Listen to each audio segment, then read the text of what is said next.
When you're in a group FaceTime, you've probably dealt with the annoying feature where whoever is currently speaking ends up with their video bubble being resized to make it more prominent.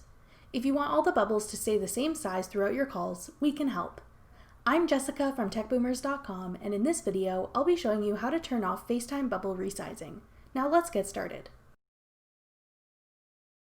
In order to do this, you'll need to have updated your device to iOS 13.5 or newer.